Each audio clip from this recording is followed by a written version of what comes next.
Hey, good morning, friends. Going to bring you a quick short here with my Carveco Maker. Trying to come up with a design for making leg bases for a new shop office table. First thing I'm going to do is I'm going to create a new job. I know I want it 3¼ by 22, and it's going to lay out a blank um, template for me to come up with the design that I'm looking at.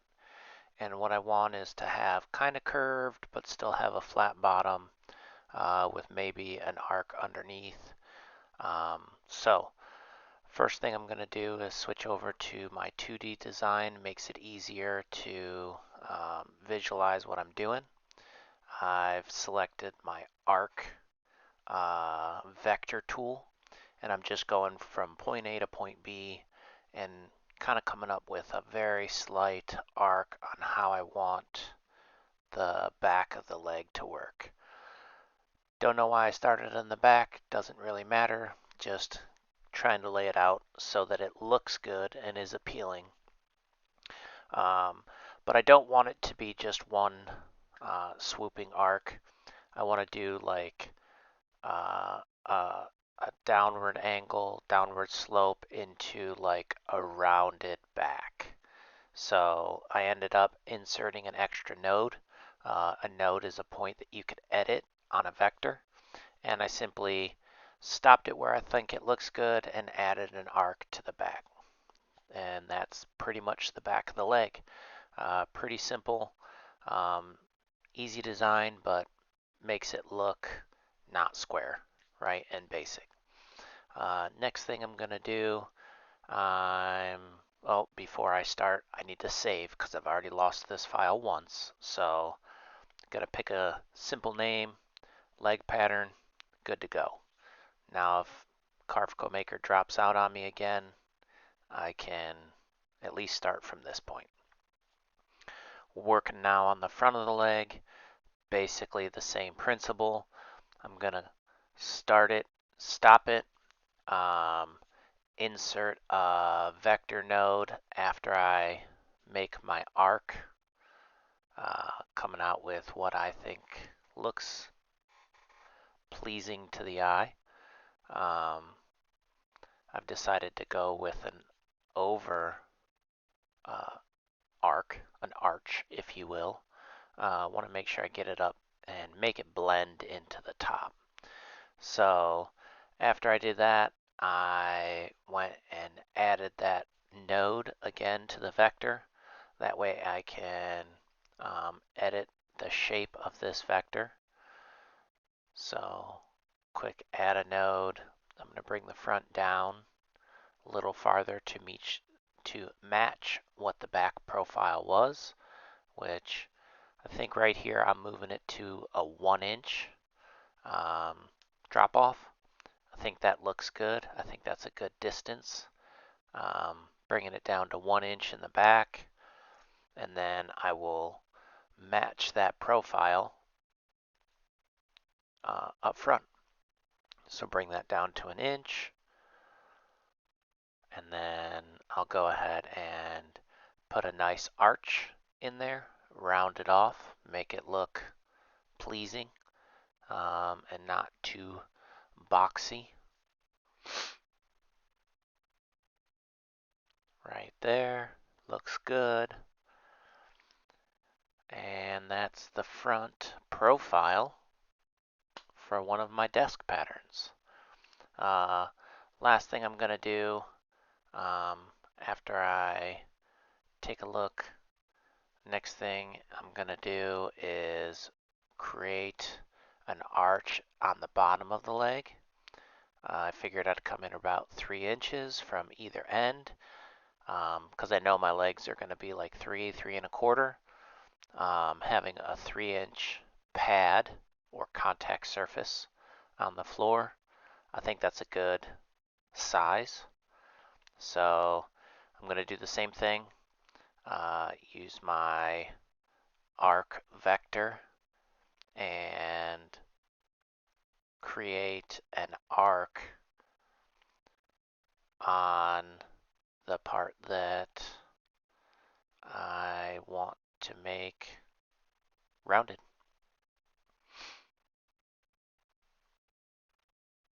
Right here I'm trying to match that profile of that front arc to make sure that it kind of looks similar.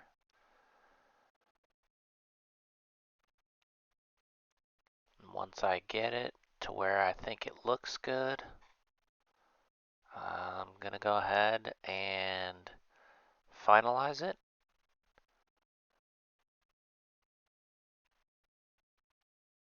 And that's going to be my profile. That's what I am going to work with.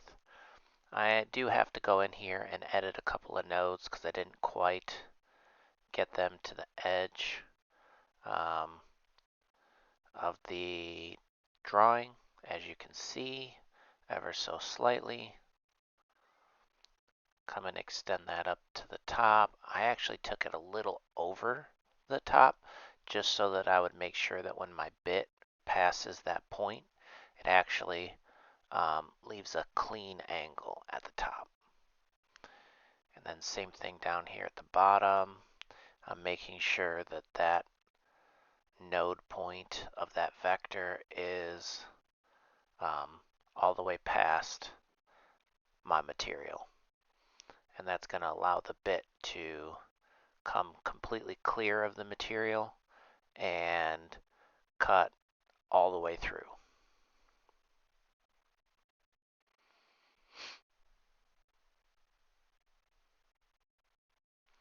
Last one, just checking the top. Again, making sure I got the top lined up completely, which I do now.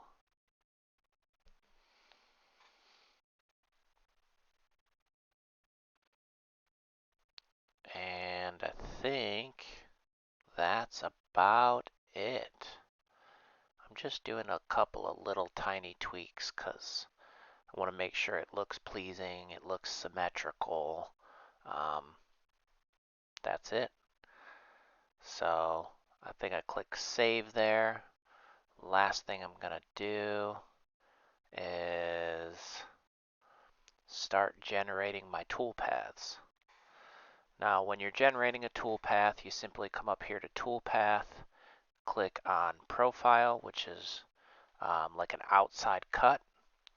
For some reason, I already know this, it doesn't make sense. You can either ride the line, which is the bit is centered over your vector.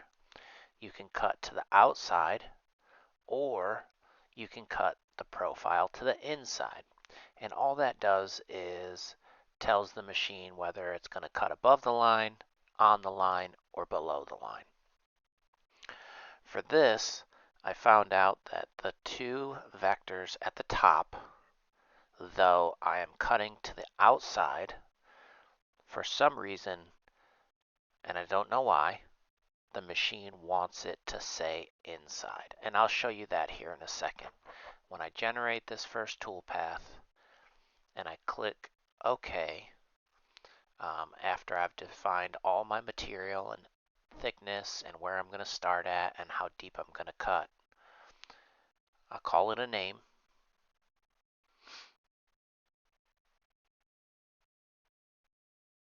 And hit calculate.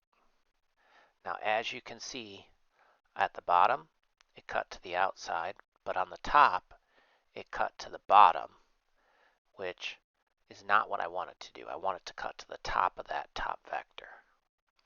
So what I ended up doing was I ended up deleting those toolpaths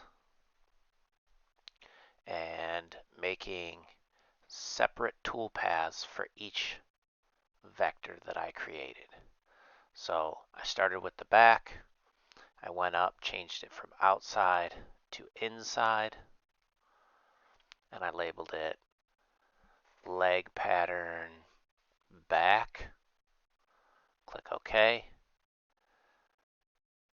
Inside. That's the one that I want. So leg pattern inside, and see how it put that line above it instead of below it. So that way it runs the outside profile of the design that I came up with. I'm going to do the same thing for the front, except Obviously I have to rename it so that I can have multiple tool paths.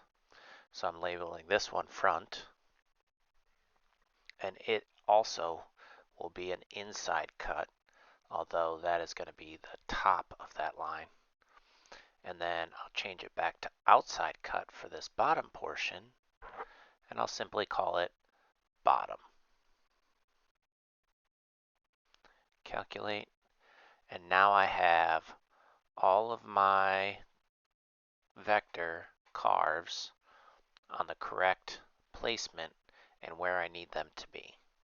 So the two top carves are on the top of the line or outside, and then the bottom is on the bottom or inside. And this is just running a simulation of each of the cuts. That way I can verify that what I did works out. As you can see, I just did that bottom profile cut. Now it's doing the back. And then the last one I'll do is the front. And it will profile out exactly what I wanted.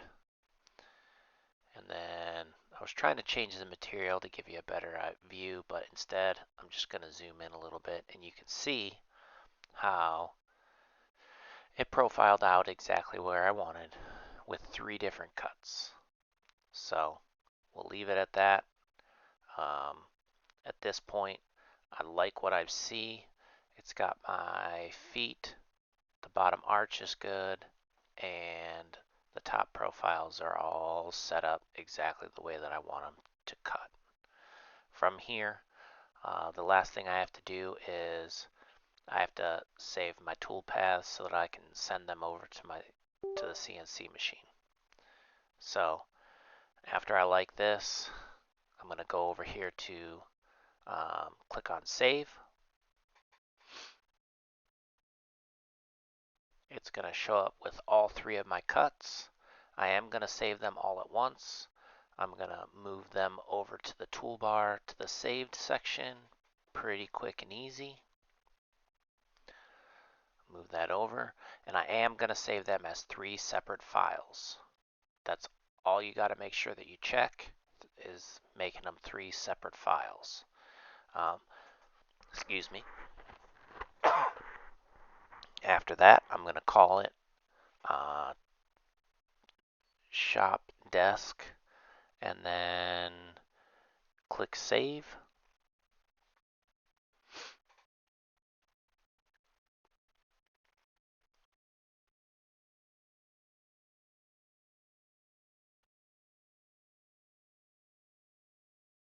And here they are. Shop desk right there. 1, 2, and 3. So now I'm just going to take these 3 and I'm going to move them over to my thumb drive.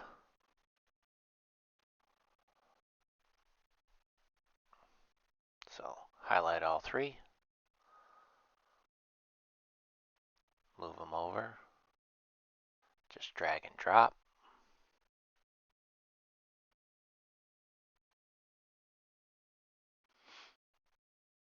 And once I verify that they made it onto my thumb drive, I can simply eject my thumb drive and head over to the CNC machine. I'll show you that here in a sec.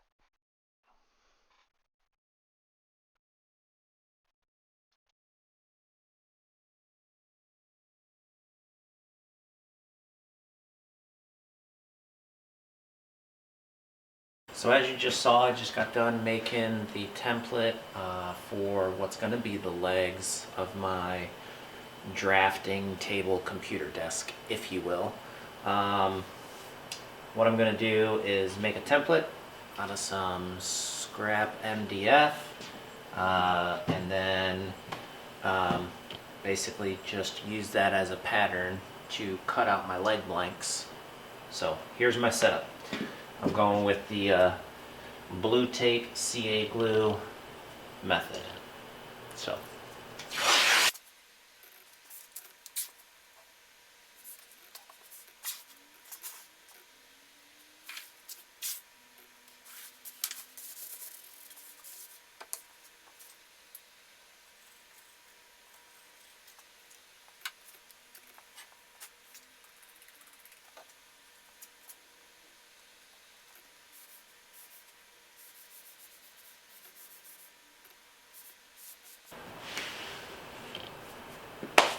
Alright, so I did that also because, as you saw in my setup, I went, my cut final depth was 0.7501, which is a little below this surface, but I don't think it's enough to go through the 2 layers of tape to affect my spoil board.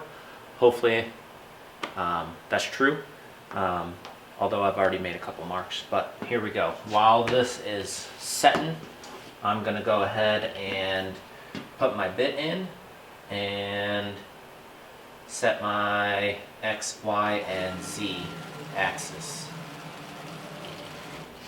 So the bit I'm going to use is going to be these Fox Alien. I'm going to use their 1/4 inch end mill upcut. I used this the other day to do a bunch of holes and it worked well for me. So we're going to see how it does with this MDF. Might be a bad decision, but we'll see.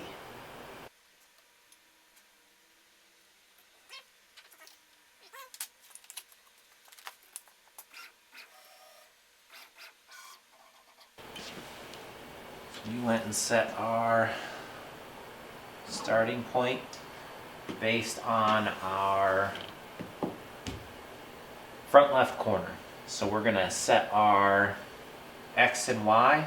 I'm going to center the X and Y with this corner of the bit since I don't have my bit setter yet. And then I'm going to use the paper method to set the Z height on the face of it. So bring this down a little bit more, slow this way down. It's good. Actually, for my x-axis, that's this way, that looks pretty well centered on my piece. So now I'm going to back it up.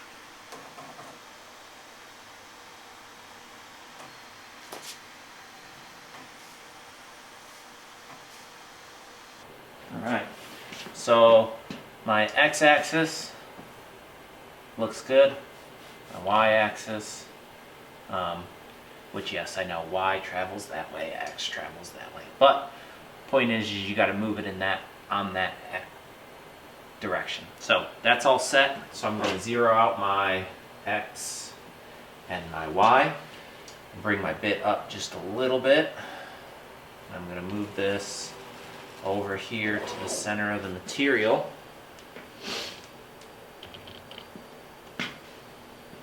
Then I got to find a piece of paper.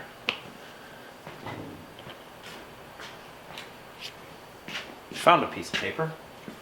So all I'm going to do is set this under here and wiggle it a little bit while I bring it down. Getting tight. There we go.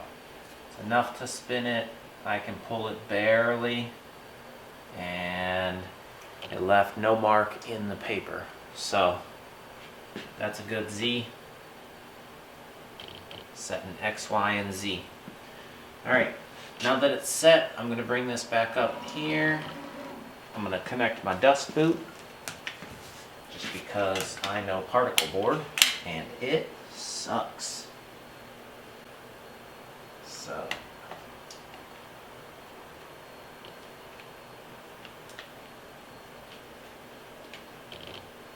let's make sure that's good.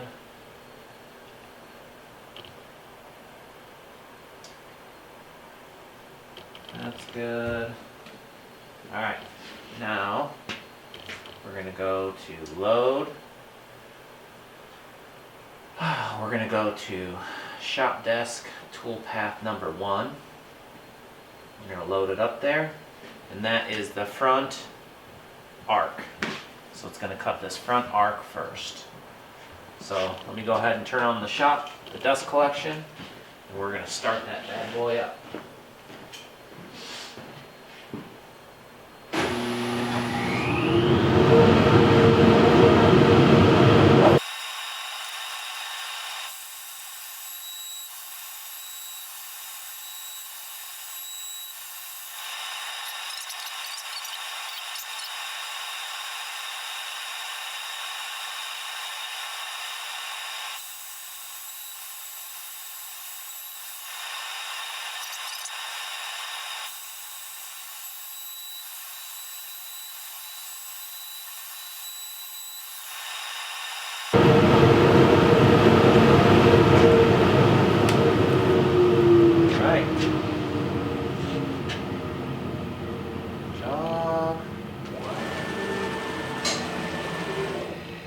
go ahead and show you what it did.